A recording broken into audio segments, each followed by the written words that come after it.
Bir darbe girişimi sonucu ortaya çıkmış olağanüstü bir hal dönemindeki uygulamalardan söz ediyoruz ki bu uygulamaların çok adilane ve çok sapla samanı karıştırmadan yapıldığını söylemek mümkün değil.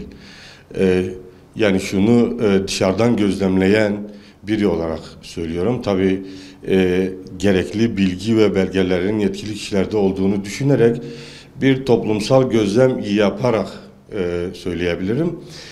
Masum birçok insanın, yani FETÖ denilen yapıyla ilişkisi olmayan birçok insanın, yani yaşın kuruyla beraber yandığını biliyoruz.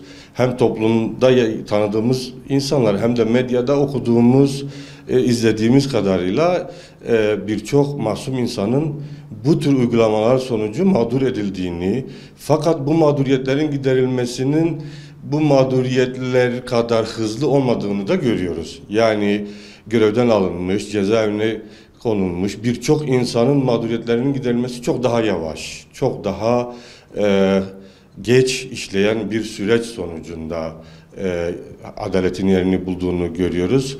Yani bir kalemde görevden alınmış birçok insanın yıllar sonra, 2 yıl sonra işine geri dönebildiğini veya çok uzun bir yargılama sonucu mahkum olduğu tespit edilip cezaevinden çıktığını bildiğimiz insanlar var.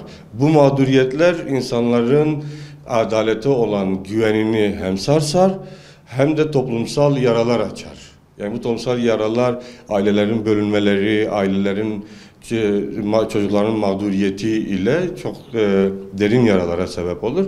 Onun için bu tür uygulamaların çok adil, çok hukuk çerçevesi içinde yapıldığını söyleyemeyiz. Gözlemlediğimiz ve gördüğümüz kadarıyla mağduriyetler çok. FETÖ dediğimiz olgunun bugünkü, yani daha doğrusu 15 Temmuz'la ortaya çıkmış bir yapı olduğunu kimse iddia edemez.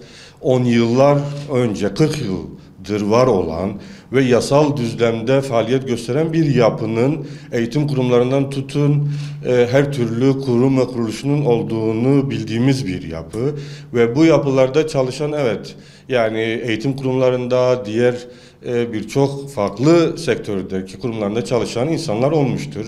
Bunların bir kısmının FETÖ denilen yapıyla ilişkili, FETÖ denilen yapıyla organik bağı olmuş olabilir. Fakat o insanların hepsinin örgütsel bir konumunun olduğunu iddia etmek mümkün değil. Sizin de söylediğiniz gibi dershanesinde temizlikçi olarak çalışmış ve başka bir kuruluşunda ekmek parası için çalışmış birçok insan örgütle ilişkilendirilerek maddi ve manevi mağduriyetlere maruz kalmıştır. İşinden olan, cezaevine girip aylarca bir yargılama sonucunu bekleyen insanlar olmuştur. Bu hukuki ve adil değildir.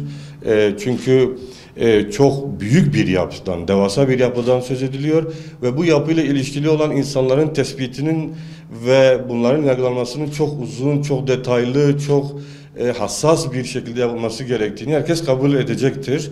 Fakat bunun böyle yapılmadığını müşahede ediyoruz ve bunun sonucunda da maalesef söz ettiğiniz gibi masum insanların da mağdur edildiğini duyuyor, görüyoruz. Evet, baştaki soruda da ben değinmiştim. Yani adalet dediğimiz şey çok sloganik bir şekilde herkesin kullandığı, herkese lazım olduğunu iddia ettiği bir kavramdır.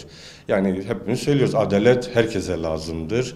O herkese lazım olan adalet kavramı bir şekilde insanların mağduriyetine sebep oluyorsa, adalet dediğimiz şey, yani bunu bir hukuk sistemi içinde insanların yargılanması, insanların suçlu olup olmadıklarına yönelik bir süreçten geçmeleriyle ilgili bir olguysa ve bunlarla ilgili yanlış yapılıyorsa, evet, adalet olgusuna insanların şüpheyle bakması ve hatta güvenmemesi sonucunun ortaya çıkması kaçınılmazdır.